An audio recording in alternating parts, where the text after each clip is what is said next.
એવા જુનાગઢ તાલુકાના અહીંયા નજીકના 4 ગામ છે, પ્રભાતપુર, સેમરાળા અને બાદલપુર અને સાંકળાવદર। આ 4 ગામના ખેડૂતોને પ્રતિ હેક્ટર 11,000 રૂપિયા, 2 હોય તો 22, 3 હોય તો 33, 4 હોય તો 44,000 રૂપિયા એક ઉદ્યોગપતિ આપ્યા ને 4 ગામના સંપૂર્ણ ખેડૂતોને।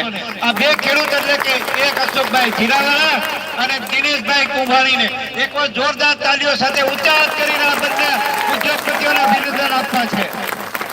અને મારા વાત એટલા માટે 1 મિનિટ કરવી છે, પછી પરેશભાઈ જે સૂચના આપે એ મુજબ આગળ વધવું છે। આપણે ટ્રેક્ટર લીધા કે નહીં, જેને બનાવ્યા એને ભલે એનો પરસેવો પાડ્યો, એને મહેનત કરી, એના નસીબનું એમાંથી નફો લઈ એનું કર્મ કર્યું। આવ્યા કે આપણે વારે કે ભાઈ અટાણે તમારે મુશ્કેલી છે, અમારો 2% CRS ફંડ હોય એ તમારા માટે વાપર્યું, કોઈએ કીધું? એવી રીતે દવા, ખાતર, બિયારણ, અરે દાતવડી થી માંડીને ડ્રોન સુધી એવા 1800 સાધન આપણા ખેતરમાં આપણે વાપરીએ છીએ। એ બધાએ ભલે નફો લીધો, એ એનું કર્મ છે, એનો વિરોધ નથી, એને પરસેવો પાડ્યો છે, એના નસીબનું કમાણા છે, આપણે જરૂર હતી એટલે લીધું છે। પણ આજે આ દુઃખની ઘડીમાં ખેડૂતોના આંસુડા લૂસવાને બદલે આપણા ખંભે હાથ મૂકવાનો અવસર એ પણ ચૂકી ગયા છે। ત્યારે અપીલ કરવી છે આવા ઉદ્યોગપતિઓને મારે અહીંથી કે તમે ભલે તમારા નસીબનું કમાણા હોય, તમે તમારા ગામની અંદર 5, 15, 50 ખેડૂતોને પણ અત્યારે રોકડા નહીં તો કાંઈ નહીં ખાતર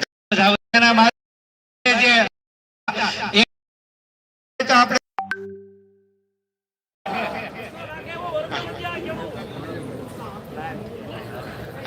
બોલો ઓડિયો લઈ લો ને, ઓડિયો વિડીયો કોલ ના બદલે ઓડિયો લઈ લો,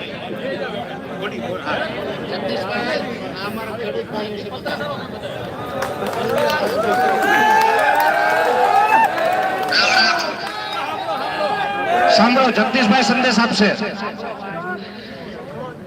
પેલા તો હવ ડાયરાને રામ રામ। જુઓ, કવિ દાદે પણ કીધું કે સોનાના થાળમાં 32 પકવાન ભૂખા ભક્તોને મેલીને કેમ ખાવું, ટોચોમાં ટાંકણું લઈ ભાઈ ઘડવૈયા મારે ઠાકોરજી ન થાવું। એટલે ભાઈ પરેશભાઈ ની મને ખબર નહીં, મેં તો વ્યક્તિગત ફોન કરેલો, તમારે ત્યાં કાર્યક્રમ ચાલુ હશે કે નહીં એ આઈડિયા નથી, પણ મારી એક વિનંતી હતી કે આપણે ભૂખ્યા રહ્યો ને તો ધરાયેલા ને ખબર ન પડે ભૂખની હું કિંમત, ભૂખ તો એને લાગુ છે, એને આપણે ભૂખા રહેશું તો એને આપણી કદર નહીં થાય, એના રોટલા હરામ ન કરીને કે જે હરામ ખાયા હોય એટલે આપણી વાત જગતના તાતની જે વાત છે એ વાતમાં લેશ માત્ર કાંઈ ખોટું નથી। માટે આપણે બધાએ ભૂખા રહેવું કે પરેશાન થવું એના કરતા તમે શક્તિ બચાવો અને એ શક્તિનો સત્માર્ગે ઉપયોગ કરો તો આ તો ધર્મ યુદ્ધ છે। આમાં કઈ જેવું તેવું હાલેની 60 લોકોને હરાવવા હોય તો સૈનિક જેવી તાકાત જોઈએ, એ જેમાં વગર ન આવે। માટે આપણે સરકારને જે ભાષામાં સમજે, જુઓ પહેલા આપણે આપણી ભાષામાં વાત કરીએ અને પછી આપણી ભાષા ન સમજે એને એની ભાષામાં વાત કરીએ। નરેન્દ્ર મોદી કહે છે જે સમજે એ ભાષામાં વાત કરવી તો આપણે એની ભાષામાં વાત કરીએ। એટલે આ તમારી અર્થાત આ તો આપણી કહેવાય, તમારી પણ નહીં, આપણી લડત છે, સમજી લો।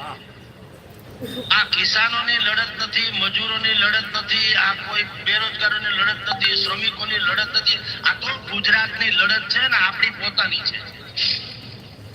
અને આપણી લડત છે એટલે આપને હું કહેવા માંગુ છું કે સત્યમેવ જયતે આપણો કોઈ મલિન ઈરાદો નથી, કોઈ બગાવતની વાત નથી, પણ આપણી હકની વાત છે અને હક કોઈથી ભીખ માંગવાથી ન મળે, હક તો હંમેશા છાતી ઉપર બેહીને લેવાનું હોય। માટે સરકાર એની રીતે જે કરવું ઘટે એ કરી લે એ તો ઠીક છે। હવે એની પાસે અત્યારે સામ દામ દંડ ભેદ બધું છે તો એની રીતે જે કરવું એ કરી લે, આપણને કોઈ વાંધો નથી, તો હાલ્યા કરે વારા પરથી વારો અને મેં પછી ગામ। આજે એનો વખત છે તો એ કરી લેશે, આ જનતાનો વખત અત્યારે જનતા કરી લેશે।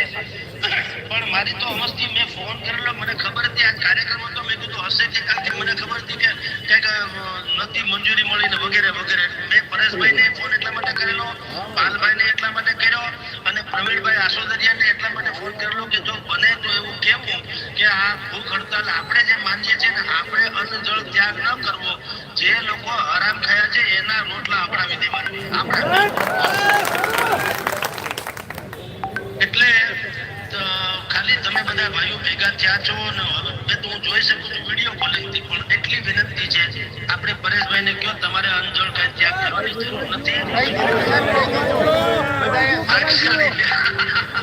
બહુ સારું, બહુ સારું. તો ભલા મને એનાથી મુખ્ય ન આવે ખાવા, આપણે તો બાંધવું હોય. જો સૈનિક હોય એ એક ટાણા કરે તો સૈનિક થોડો થઈ શકે, એ તો 2 ટાણા નહીં 4 ટાણા કરવો જોઈએ, ખાવું પીવું જોઈએ, તો સૈનિકમાં લડત આવે. એટલે કાંઈ વાંધો નહીં, આપણી લડત લોકશાહી ઢબે તમે લડો છો એ બરાબર છે. ખાસ કરીને ખેડૂતોની આમાં કોઈ પોલિટિક્સ આવતું નથી. ખેતરે ખેતરે ખરખરા હોય અને જો કોઈ 2200 કે 2000 રૂપિયાની થાળી જાતી જતા હોય તો એના પેટ હરામ કરવા એ આપણી ફરજ છે. એટલે દરેક ભાઈઓને તમે જે અત્યારે લડો છો આમાં જરાય મુસાફરી ઇધર ઉધર કે આ ક્રેડિટ ફલાણાભાઈને મળી જાય કે ઢીકણાભાઈ મળી જાય એવું કશું જ નથી. જગતનો તાતની વાત બિલકુલ વાજિબ છે. એ વાત જે છે એ આપણે અટાણે ટાણે ન બોલીએ તો બધા એમ કે મીડિયા વાળા તમારે ત્યાં ઓલા BS7 વાળા કે જે બેન છે એ બહુ સુંદર કવરેજ કરે છે. હું ઘણા સમયથી જોઉં છું. ધન્ય હોય એ બેનને પણ છે, ધન્યવાદ એ બેનને પણ, એ દીકરીને પણ ઝાંસીની રાણીની જેમ નીકળી છે, ધન્ય હોય. અને પણ વાત કે આવી રીતે મીડિયા પણ જો સંપી જાય તો કોઈ તાનાશાહીની ત્રેવડ નથી કે આપણી ઉપર કોઈ અન્યાય કરી શકે. પણ આપણે બધા આડા પાટલા હોઈએ છીએ એટલે થાય છે. એટલે આ અત્યારે અમારું પણ ટાણું છે, પત્રકાર તરીકેનું પણ ટાણું છે. અને ટાણે ન બોલીએ આપણે કહીએ હસા ગિરિવર જા મોરલા કંકર પેટ ભરા, ભૂત આવે ન બોલીએ તો હૈયા પાટ ભરા. એટલે અત્યારે અમારે બોલવું જોઈએ. એની વ્યક્તિગત જે કિંમત ચૂકવવી પડે તે અમે અમારી તો કોણી થઈ ગઈ છે. ભવિષ્યમાં જે થાય તે કાંઈ કોઈ ફરક નહીં. અલબત્ત એને જે કરવું એ કર્યા કરે, પણ મૂળ વાત આપણી જગતના તાતની ખેડૂતોની ને આપણી પોતીકી છે. ધન્ય હોય બધાને, આપણે બધાને પણ ધન્ય હો. અત્યારના યુગમાં સ્વયંભૂ આવે ને એ બહુ અઘરી ઘટના છે. બધાને લાવવું હોય તો દાડિયા કરવા પડે, પણ તમે સ્વયં અત્યારે અહીંયા ઊંઘી પડ્યા છો તમારા હક માટે. આ જાગૃતિને સલામ છે. ધન્યો. હા પરેશભાઈ હવે બધા દેખાય છે. પરેશભાઈ, પ્રવીણભાઈ બધા દેખાય છે. પાલભાઈ, વાહ બહુ સરસ, ધન્ય હો, બહુ અચ્છે, વાહ વાહ.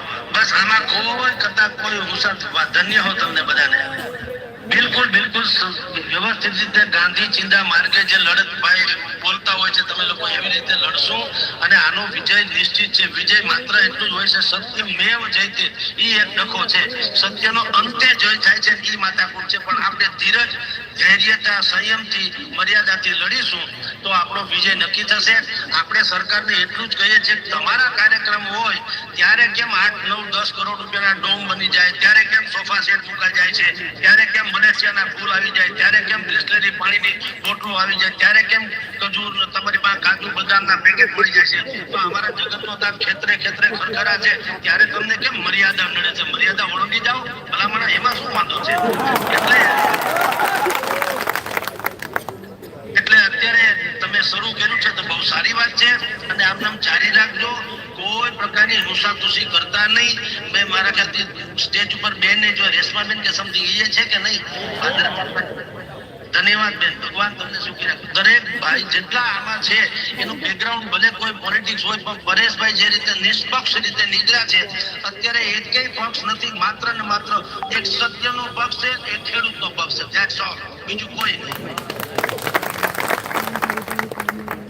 બસ બીજું તો શું, અમે કઈ નેતા બેતા તો છીએ નહીં, અમે તો રહ્યા છીએ પત્રકારો. જી જી, ખૂબ ખૂબ ધન્યવાદ પ્રવીણભાઈ. ફોન ચાલુ રાખજો. આપણે અહીંયા હવે ભાઈ શ્રી જગદીશભાઈ મહેતાની અપીલ, પાલભાઈ આંબલિયાની અપીલ અને આપણે પણ સૌ અપીલ કરતી પરેશભાઈને સાંભળતા પહેલા એક લીટીનો ઠરાવ કરીએ અને પરેશભાઈ આપણને વચન આપે તમે જે કહેવું એ કરશું પણ તમારે અંજળનો ત્યાગ નથી કરવો. એ આપણે અહીંથી એક ઠરાવ કરીએ છીએ. બાકીનું બધું પરેશભાઈના નેતૃત્વમાં જે કરશે એ આપણે સ્વીકારીએ છીએ. બોલો આપણા ભાઈ જગદીશભાઈ પણ સાંભળી રહ્યા છે અને એને પણ ઊંચા હાથ કરીને કહી દો કે ભાઈ પરેશભાઈ અંજળનો ત્યાગ નથી કરવાનો.